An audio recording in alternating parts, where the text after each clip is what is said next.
Taste man here. Let's have some bourbon and talk a little football. Talk a little Ohio State, Texas football. Now, I'm no expert, just a fan. But I did go on record before the game, and I posted it in a 19-minute long video. You can look it up and look at the timestamp on it. I posted the day before the game that Julian Sayin, I believe, is a better quarterback than Arch Manning, and I predicted that Ohio State would win. And, I don't feel like that's as hot of a take as a lot of people might believe that it would be. Uh, Arch Manning, of course, he's got a famous last name, famous pedigree. But Julian Sayin was the number one ranked high school quarterback the year after Arch Manning was. Now, Julian is 3 inches shorter. But I watched him last year. I got to see him in person. Get a little game action, but also I watched him warming up, and one thing I noticed was he has some pretty substantial velocity. It kind of reminds me of Will Levis. I'm also a University of Kentucky football season ticket holder, and Will Levis put tremendous velocity on most of his throws. And Sayin has that same sort of baseball player zip. It's like a shortstop out there. And I think that came through in the drops that Jeremiah Smith had. Jeremiah Smith had 2 drops during one series.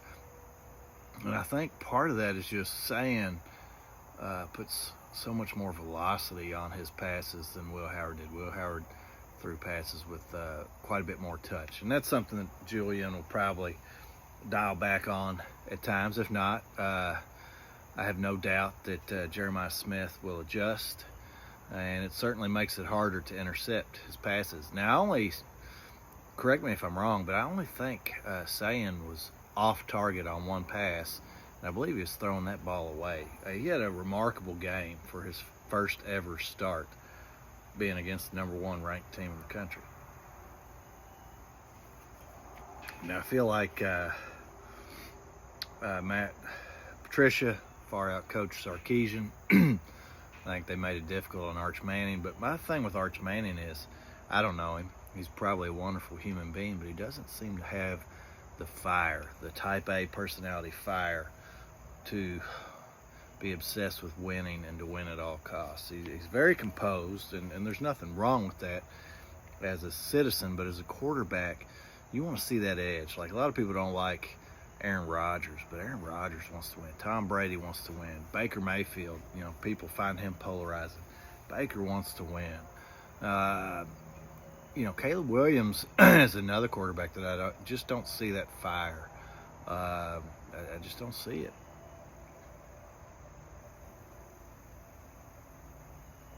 So anyway, both defenses looked absolutely phenomenal to me. At times, the Ohio State run defense was a touch porous. I'm really, really surprised that Texas didn't go to the run more. Igbinosun, a lot of times he can wear me out as an Ohio State fan with his propensity for pass interference penalties, but he had double-digit tackles yesterday. I mean, he plays strong for a guy who's kind of slight of build, although he has wonderful abs, and he makes sure everybody knows it. But he did real well. It was good to see Caden Curry in there getting a lot of reps. I run the Indianapolis Marathon every year in November, and I've got a buddy, firefighter Eric, and Caden Curry's from right there in Greenwood, Indiana. Now, Eric, he cheers, I guess, for Purdue, Indiana, Notre Dame. I think he's an Indiana fan. I don't know, but he doesn't like Ohio State. That's an Eric problem, not a problem for me. Root for whoever you like, right? So let's get back into the game. LaFau for Texas, that linebacker looks like he's going to play on Sundays. He looks like a Baltimore Ravens linebacker.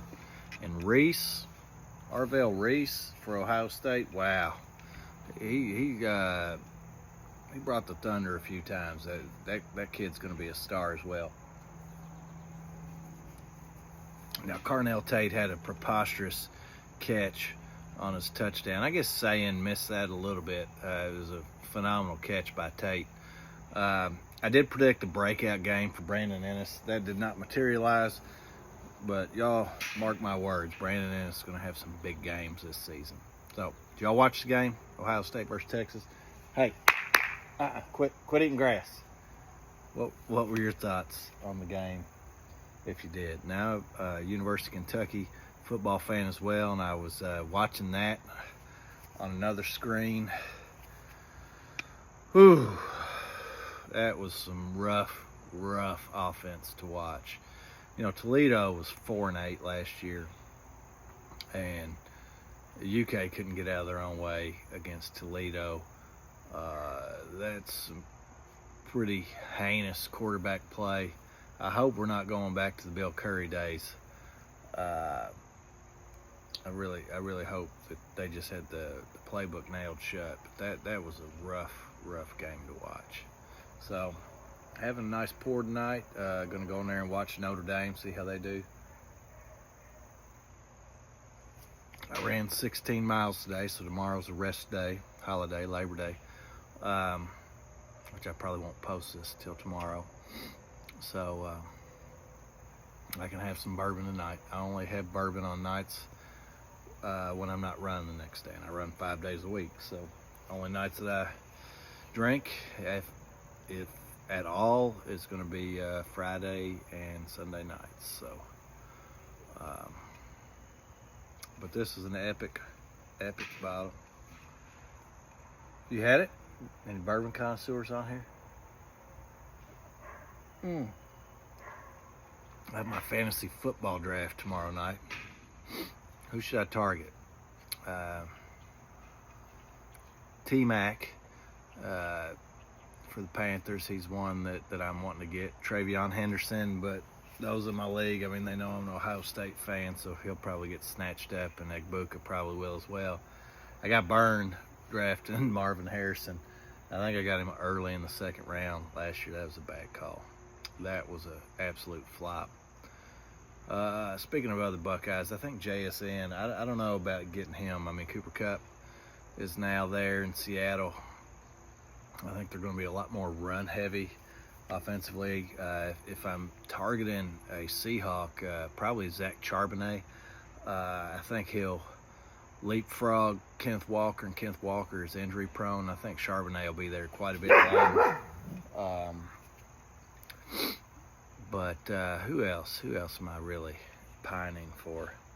There's a lot of hype for a Marion Hampton, but you know, Harbaugh did cheat his way to a title with TTUN. But Hampton does look like the real deal. I don't think that I would take a flyer on Genty where he's graded. I can't take a rookie that early.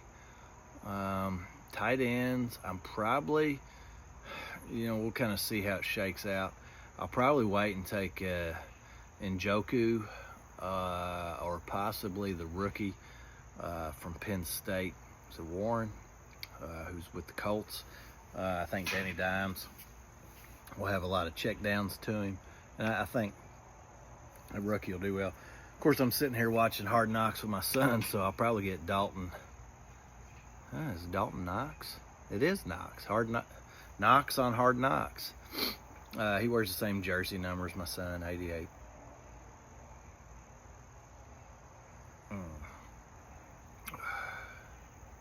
It's beautiful bourbon. Quarterback, I like to think I'm not going to reach on one. I kind of feel like you can get Jalen Hurts at a bargain.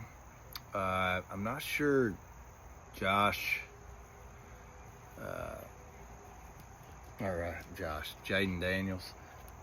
I'm not sure he's going to replicate or improve upon what he did last year. You know, I kind of worry about the C.J. Stroud sophomore effect. I mean, he does have Cliff Kingsbury as his coordinator. But I actually wouldn't mind getting Stroud. You know, another Buckeye, Justin Fields. I mean, he's got that rushing upside. I'm not crazy about his passing at the NFL level. Brock Purdy's a guy that'll probably drop. He's very dependable, even though he's thrown to absolutely nobody to start the season, wide receiver wise. You know, he does have CMC. Who knows how long? He's certainly very, very injury prone. And George Kittle, who's provided a little more durability. I like Kittle.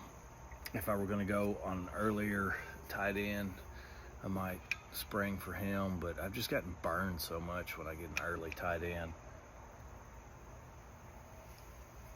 I've had McBride and Laporta before when I've, you know, drafted them at the end of drafts.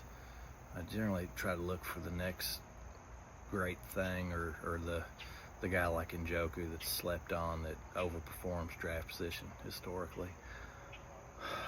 Brown should be playing from behind, so he should get plenty of opportunities. Who else? Who else am I targeting? Not targeting J.J. McCarthy at TTUN. Oh, Ray Davis, University of Kentucky, Hard Knocks reference. May look for him towards the end of the draft, but you know, I live in Lexington, Kentucky, so there's going to be people that are on to Ray Davis. Chris Rodriguez, I don't know how deep we'll go. I feel like he's going to be a value. Everybody likes that long name rookie, but Austin Eckler has a lot of age on him. And I think the Commanders are going to give Rodriguez a shot to shine. Hey, quit eating grass. Quit. Hey, stop. My dog thinks she's a cow. She likes to graze, but then she ends up spitting up the grass inside later on. Who else am I targeting?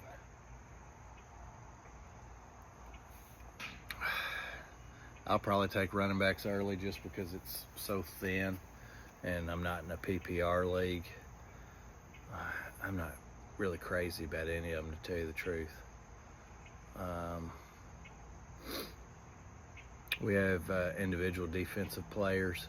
I'm going to try to kind of scout out some diamonds in the rough for IDP players, because guys start reaching on them really early in the draft, and they're kind of like kickers. I feel like you can find the next Spillane type character who's just going to become an IDP monster out of nowhere. But yeah, let me know. Who do you think I should target in fantasy football? So if there's one thing I know about fantasy football, it's people that play it like to talk about it. So let me know. Drop in the comments. Thanks. Cheers.